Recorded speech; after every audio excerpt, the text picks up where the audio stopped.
called the rabbi. He says, Rabbi, my wife wants to poison me. He says, really? I found in the tea. She makes me tea in the morning. I found poison. The rabbi says, I got to talk to her.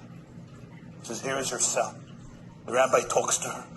Jew calls him back next day. He says, no, the rabbi says, I spoke to your wife for 4 hours. If I were you, I would drink it. So Jews, that's what Rabbi Kanelsky meant when he spoke about the power of the Jewish woman. It's just a joke. Relax. Relax.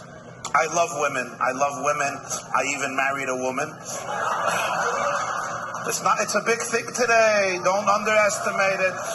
Not only that, my mother is a woman. My grandmother was a woman. My great-grandmother, all the way back to Eve.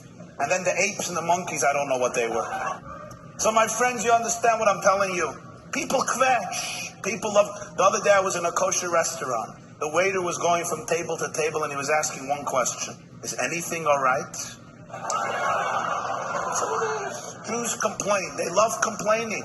And they love complaining more. You ever see Jews on an airplane? You know, I don't go anymore with the Jews on an airplane. Do you know that? I used to go with Jews. Today I only go with Goyim on an airplane. Not because I don't love Jews. I love Jews. I told you. My father was Jewish. My mother is Jewish. I even married a Jewish girl. My kids are half Jewish. My kids are Jewish. But not to fly. You know why? Because they don't sit down. You ever see Jews on an airplane? They don't sit down. You remember Tower Air? There was an airline, Tower. Olav Shalom. I say Kaddish for it every year, but I'm very happy. So New Year's, Hanukkah time, we once landed in Tel Aviv. So the captain gets up and he says, to all those who are sitting, Happy New Year. To all those who are standing, Happy Hanukkah. That's how it is. You ever see Gentiles on airplanes? They walk in 4 hours before. They sit down and they sit like this, like Marines. And they don't come with baggage. They read those magazines in the seats. You ever read those? Jews don't read those magazines. But Gentiles read them. You ever see Jews? First of all, they come late. And they come with pecklock, with baggage and suitcase. They're flying to Montreal, for heaven's sake. It's an hour flight. They come with baggage. And they open up every compartment. They go back and forth. Boom, boom, boom, boom, boom.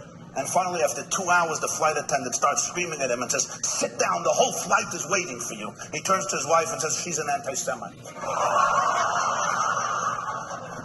The Holocaust is not going to happen again. I will not listen to her. And then he says, I forgot my food. They open up, they all bring food. They bring sushi and hard-boiled eggs and sponge cake and polkas. They bring polkas of chicken. That's what they bring. And they all bring 9 books. It's an hour flight, but they have 9 books. I say, what the hell do you need 9 books for? He says, you never know what happens to airplanes these days. You never know. Look at Malaysia. Who knows where I'm going to end up? And then you finally sit down and you fall asleep and somebody says, Mincha! We need a minyan, mincha, mincha.